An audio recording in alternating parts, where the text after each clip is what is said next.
ihiin nyo! Matutulog ako, nagising ako sa bunganga nyo! Buhay matulog, magpatulog kayo!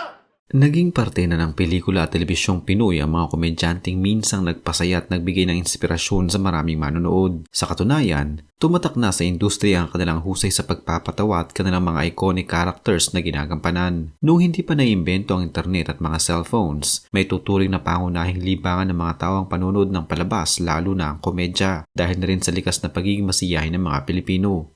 Hindi mawawala sa isang araw ang pagtitipon-tipon ng bawat miyembro ng pamilya para panoorin ang kanilang paboritong palabas sa telebisyon. Isa nga sa ating mga hinangaan at kinagiliwan ang nag-iisang pambansang baba ng Pilipinas na si Babalu, Pablo Martin Sarmiento, sa tunay na buhay. Binansagan itong Babalu dahil sa taglay na haba ng baba. Siya'y lumaki sa Sampaloc, sa Maynila, kapiling ng kanyang lola, ina at mga kapatid. Noong kanyang kabataan, kumikita siya ng ekstrang pera sa pamamagitan ng pagbubuhat ng gamit at damit ng kanyang tiyuhin na si Panchito Alba, ang tanyag at orihinal na sidekick ng King of Comedy King na si Dolphy. Nagsimula naman ang pag-artista ni Babalu nang ito'y lumabas sa TV show na Ang Buhay Artista noong dekada 60. 2 taong nakalipas ay nakasali na rin ito at napanood sa pelikulang The Big Broadcast noong taong 1962. Ngunit ang husay nito sa pagiging komedyante ay nadiskubre ni Dolphy hanggang sa minana niya ang papel ng kanyang nasirang tiyuhin na si Panchito bilang sidekick sa mga palabas ni Mang Pidol. Bukod sa kanilang mga pelikula at palabas sa telebisyon, pinagbidahan din ito ang mga palabas na Home Along the Riles at Okidoki Doks noong 1990s. Nailathala rin ang storya ng kanyang buhay sa programang Maalaala Mo Kaya noong 2003 at pinamagatan itong Imahe ng Birhen. Tatay Nick at Tong Tatlong Tatay Kong Pakitong Kitong naman ang kanyang huling dalawang pelikula bago ito tuluyang mamaalam. Marso 1998 noong taningan ang buhay ni Babalu dahil sa sakit na liver cirrhosis. Ngunit nilihim niya ito sa lahat, partikular na sa malapit na katrabaho noon nito na si Aga Mulak na siyang nalaman din naman ng aktor kalaunan. Napagdesisyon na ng mga ito na magpunta sa Michigan sa USA para magpasuri sa ibang doktor, subalit pareho lang ng resulta. Mayroon na lamang 6 na buwan si Babalu para mabuhay at minabuting umuwi na lang ito sa Pilipinas. 2 buwang matapos ang 56 na kaarawan nito, binawian ng buhay ang aktor sa kanyang tahanan sa Antipolo City at inilagak ang mga labi sa Loyola Memorial Park sa Parañaque. Naulila ni Babalu ang asawa nitong si Lalaine Sarmiento at 2 anak. Magpasa hanggang ngayon ay buhay na buhay pa rin ang ilang mga iconic lines at larawan nito sa internet at patuloy na nagbibigay ngiti at tuwa sa mga Pilipino. Samantala, narito naman ang ilan sa mga komedyanteng minsang nagpasaya sa atin na sumakabilang buhay na, halina't atin silang kilalanin. Marami ang nalungkot sa pagpanaw ng itinuturing na hari ng komedya sa Pilipinas na si Rodolfo Quezon Jr. o mas kilala sa kanyang sikat na pangalan na Dolphy. Bumida si Dolphy sa maraming pelikula at TV shows na nagpasaya sa maraming mga Pinoy. Adyes ng Hulyo 2012 sa edad na 83 years old, pumanaw si Dolphy na ayon sa report ay bunga ng pagkakaroon ng COPD o ang Chronic Obstructive Pulmonary Disease at pneumonia.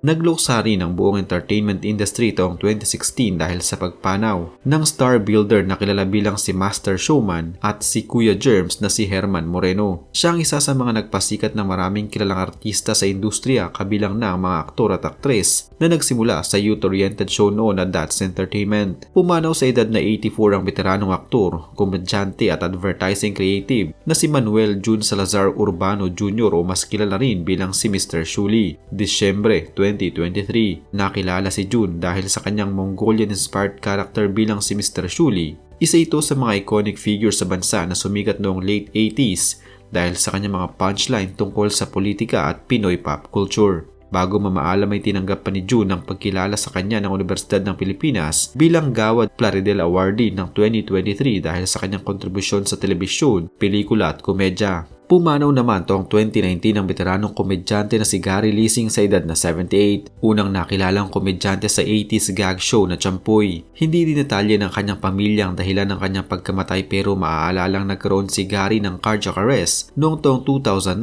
at sumailalim siya sa angioplasty noong 2012. February 9, 2019 nang pumanaw ang aktor at komedyante na si Bentong sa edad na 55 years old dahil sa heart attack. Una siyang nakilala noon sa comedy at variety shows. Heart attack din ang naging sanhi ng pagpanaw ni Chocolate. Ikinagulat ng lahat ang pagkamatay ng komedyante na nangyari ilang sandali lamang pagkatapos ng kanyang show sa Abra. Ikinalungkot ng marami ang naging pagpanaw ng comedian actress na si Joy Viado dahil din sa heart attack. Isa si Joy sa kilalang comedians na sumikat sa telebisyon at pelikula. Namayagpag ang karir ni Redford White dahil sa kanyang karakter na Saul sa sitcom na Body and Soul noong 1990s, ngunit binawian ng buhay ang aktor dahil sa brain and lung cancer noong July 25, 2010 sa edad na 54 years old. Si Rene Requestas ay isa sa top comedians noong late 80s hanggang early 90s. Ilan sa mga naging proyekto ni Rene ay ang Pido Dida at Chita Ganda Lalaki.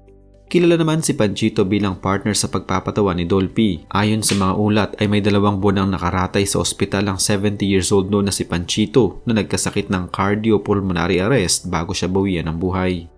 Unang nakilala si Meli Tagasa sa kanyang iconic role na Miss Tapia sa comedy show na School Bukol. Bago maging komedyante ay naging radio talent muna si Meli sa edad na 17 taong gulang. Noong 2016 nang mamaalam ang 90s novelty hitmaker na si Blackjack o Joseph Formoran Amoto. Nakilala siya sa kanyang mga awitin tulad ng modelong Charing, Noon at Ngayon at Asin at Paminta. Bago mamaalam, nag-iwan muna ng kanyang marka sa entertainment industry bilang ang country's queen of rock and roll na si Elizabeth Ramsey. Una siyang nakilala sa kanyang Visayan dialogues at ang kanyang pag-awit ng trademark cover na Proud Mary ni Tina Turner. Taong 2014 nang pumanaw mula sa isang bus accident papuntang Bontoc si Tado o si Arvin Jimenez sa totoong buhay. Nakilala si Tado bilang isang Filipino comedian, aktor, radio personality, businessman, published author at activist. Isa sa mga veteranong slapstick comedian noong 1970s at 1980s si Palito o Reynaldo Alfredo Hipolito sa totoong buhay. Pumanaw si Palito taong 2010. Suki bilang extra o cast ng horror film si Jose Clemente de Andres o Bangkay. Pumanaw ang komedyante taong 2018. Bumenta ang comedic charm ni Larry Pipoy Silvia bilang sidekick sa comedy movies at TV shows. Siya ay sumikat dahil sa kanyang role bilang Pipoy noong 80s hanggang 90s. Sa Okay Ka, Fairy Ko, pumanaw si Pipoy sa edad na 66 years old noong 2004. Sumakabilang buhay ang dating komedyante na si Zoraida Sanchez sa sakit na breast cancer noong 2008. Si Zoraida ay naging scriptwriter at sumikat bilang komedyante noong 80s at 90s. Pumanaw ang aktres na si Mirna Villanueva o mas kilala sa tawag na Tia Pusit dahil sa multiple organ failure. Gaya ng kapatid na si Nova Villa, sumikat din ang pangalan ni Tia Pusit noong 80s sa comedy shows. Sa bansag na The Raycard Duet, unang naging matunog ang pangalan ni Carding Castro. Nakilala siya sa mundo ng comedy shows at films noong 90s. Heart failure nang naging dahilan ng pagpanaw ng komedyanteng si Noel Ayala o mas kilala bilang Ungga. Pumanaw ang komedyanteng si Kim Idol noong July 13, 2020, ilang araw matapos mapabalitang siya ay nasa critical na kondisyon at naka-life support na lamang. August 31, 2021 nang mamatay ang komedyanteng si Mahalo o Noemi Tesorero sa totoong buhay. January 2022 nang bawian ng buhay sa edad na lamang. Sa edad na 88 ang veteranong komedyante na si Don Pepot o Ernesto Fajardo sa totoong buhay. Nakilala si Don Pepot sa mga pelikula at programang Jan and Marcia, si Agimat at si Enteng Cabezote at si Ako at kung ano-ano pa.